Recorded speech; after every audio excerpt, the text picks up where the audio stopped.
Hello and welcome to another Raggy's beer review. So today we're going over to the Scarborough area to North Riding Brewery for their Banoffee Porter. These guys make a lot of, shall we say, flavoured porters and stouts. I assume that they make a big batch and they flavour so much of it to one thing, so much to another, and go from there.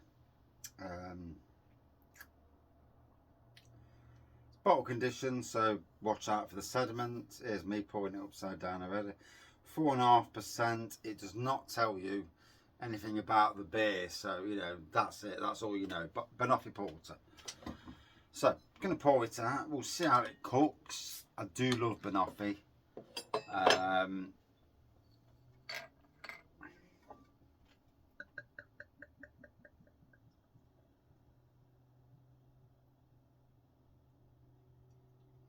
Banoffee, more or less butterscotch.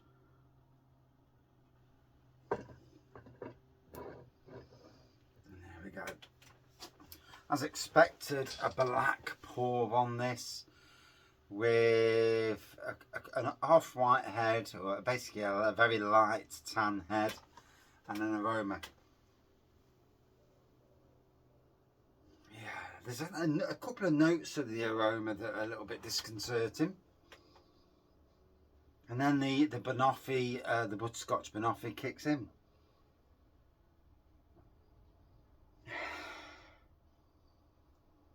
Yeah. Head's dissipated down already, as we can see. Let's dive in.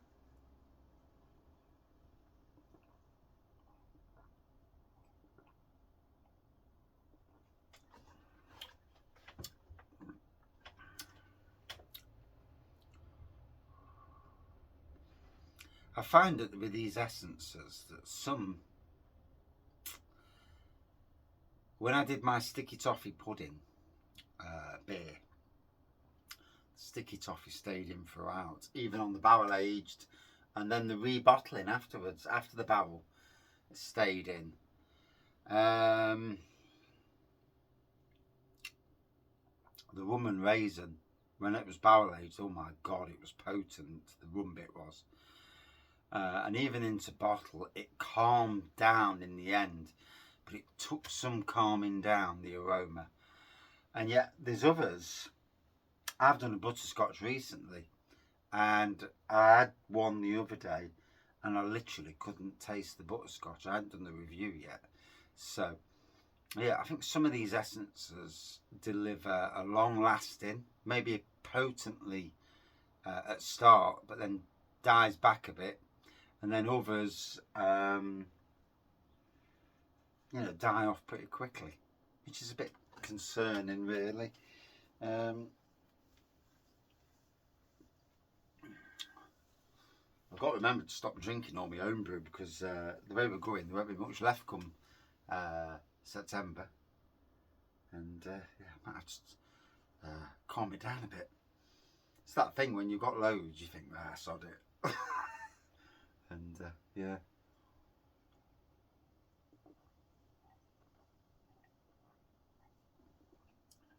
Although technically I'm going to be brewing, and I'm brewing another 100 pints. Yeah, 107 pints of beer. So that will top the beer wall up something nice, you know, in the end.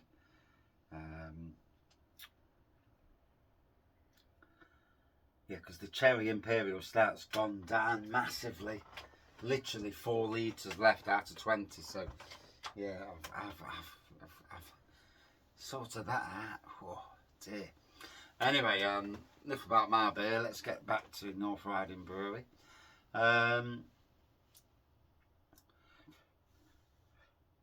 Initially out of the bottle, quite a strong essence. Really strong. Hence why I spoke about the strength. Now, let it breathe for a few minutes, and I assume that it will change a bit. Once the air gets to it, takes off the obviously the concentration inside the bottle. Oh.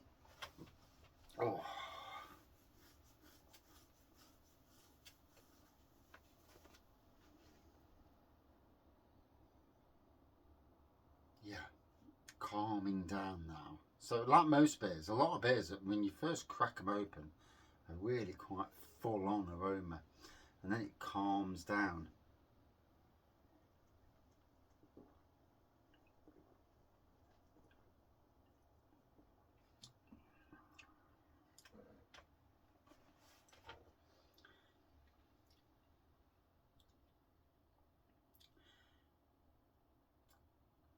For a modern traditional brewery, the flavouring of the beer is what you would put in the craft beer sector. You know, more full on, stronger, and it certainly is that way. It certainly delivers. Oh my gosh. A full on experience.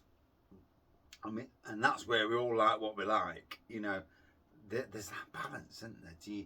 Do you like more subtle flavours, or do you like it a bit more full on?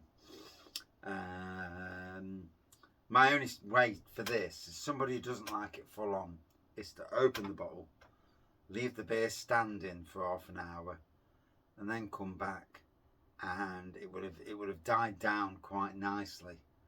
For those who want a full on, do what I'm doing, where you're drinking it pretty much straight away, and you're getting that full on flavour.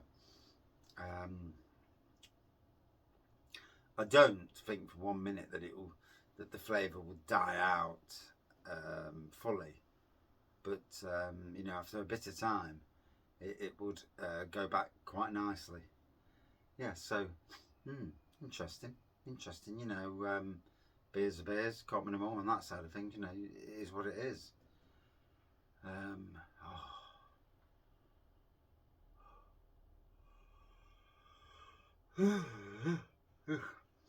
I've had a weekend off and I'm still tired. Hey?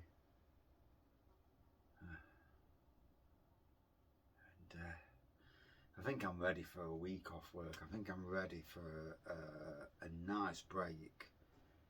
It's been so full on. And we've had new holidays since May. So May, June, July, we're now in August. And I've had 2 days off in that time. So, although I always like to have more time off at Christmas, one, because it's cold, bloody cold outside, and two, it's nice to be at home with the family.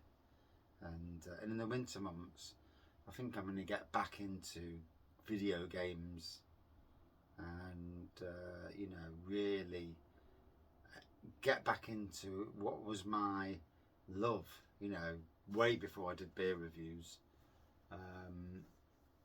You know, you would play video games for hours and become tired. Nowadays, at the moment, we're watching boring, bloody Emmerdale and Coronation Street, and it just rots my brain. It does, you know.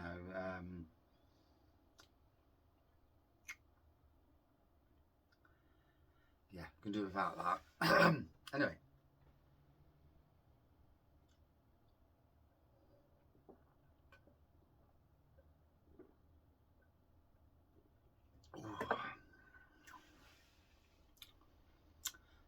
Delivers on the Banoffee aroma, but my concern is maybe it's a bit strong for a lot of people. There's a fine, like I said, there's a fine balancing act. The date on this is 2025, 31st of the 3rd, which means I didn't get it long after bottling. So, and you know,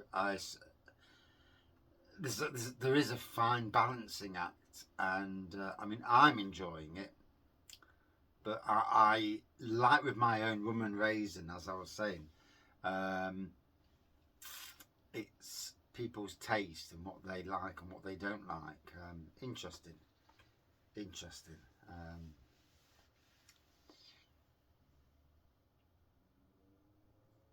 And a conundrum as well, because whilst I like the flavour and I like the beer, I can spot the obvious what might be an issue for some people out there.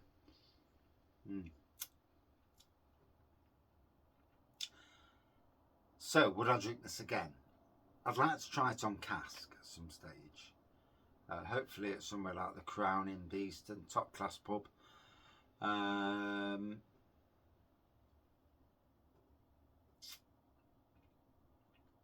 Out of 5. It's difficult. And I can only score beer for me. Can't score it for you because I don't know what everyone's, and no one does. No beer reviewer, no one in any form of social media can say, this is the one for you, you're gonna love it. No, because our taste buds are all different, duck. We all get what we get, and we like and we dislike in equal measures. Out of 5 for me, I'm going to give it about a 4.1 out of 5. Yeah. It would be interesting to review this at different stages of its life to see what's the premium, time for drinking it. And that's difficult because it's a bottle conditioned beer. The longer to stay in the bottle, this sort of beers, porters, the better they get. Initially, it may be way too powerful, but it's hard to know. There are no... oh.